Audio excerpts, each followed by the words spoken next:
CM Chandrababu Naidu media సమావేశం నిర్వహించారు. ఈ సందర్భంగా ఆయన మాట్లాడుతూ, ఇవాళ పవిత్ర వశిష్టమైన రోజు, అందరికీ 75వ రాజ్యాంగ దినోత్సవ శుభాకాంక్షలని అన్నారు. భారత రాజ్యాంగం ప్రపంచంలోనే అతిపెద్దది. భవిష్యత్తులో ఎదురయ్యే సవాళ్లను ఊహించి రాజ్యాంగం రచించారు.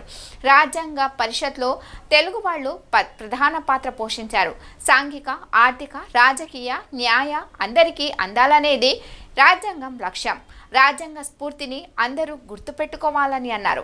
ఆర్థిక స్వాతంత్ర్యాన్ని అందరికీ కల్పిస్తే సామాజిక న్యాయం జరుగుతుందని, గత 5 ఏళ్లలో వ్యవస్థలన్నీ విధ్వంసానికి గురయ్యాయని, గత 5 ఏళ్లలో జీవోలను రహస్యంగా ఉంచారని మండిపడ్డారు.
ప్రపంచంలోని అతిపెద్ద రాజ్యాంగాన్ని, అతిపెద్ద ప్రజాస్వామ్య దేశానికి పరిరక్షణ కలిగించిన రోజు, మన రాజ్యాంగాన్ని రాజ్యాంగ పరిషత్ ఆమోదించిన రోజు కూడా ఇప్పుడే చాలా మంది మాట్లాడారు. భారత రాజ్యాంగ నిర్మాత డాక్టర్ బిఆర్ అంబేద్కర్ సారథ్యంలో 2 సంవత్సరాల 11 నెలల 18 రోజుల పాటు సుదీర్ఘంగా ఆలోచించి రాసినటువంటి రాజ్యాంగం. అది కూడా ప్రపంచంలోనే ఒక లిఖిత రాజ్యాంగంగా ఈ రోజు మనం చూస్తే, ఇది అమలు చేసి 75 సంవత్సరాలైనా ఎన్నో సవాళ్లు వచ్చినా ఆ సవాళ్లన్నీ అధిగమించి దేశ భవిష్యత్తుని, అదే మాదిరిగా భారతదేశ సమైక్యతను కాపాడుకుంటూ ముందుకు పోగలిగాం. డాక్టర్ అంబేద్కర్ 125వ జయంతి సందర్భంగా 2015 నుంచి రాజ్యాంగాన్ని భారత రాజ్యాంగ దినోత్సవంగా జరుపుకుంటూ ముందుకు పోవాలని గవర్నమెంట్ ఆఫ్ ఇండియా నిర్ణయించడం. మనం రాజ్యాంగాన్ని సమర్పించిన రోజు ఈ రోజైనా మనం అందరం కూడా జనవరి 26 నుంచి మన రాజ్యాంగాన్ని పరిరక్షించుకున్న దినోత్సవంగా మనం ముందుకు పోతూ వచ్చాం. అయితే ఈ రోజు మనం దీన్ని ఒక 2 అకేషన్ లో గుర్తు చేసుకుంటున్నాం. స్వాతంత్ర దినోత్సవం జరుపుకుంటున్నాం.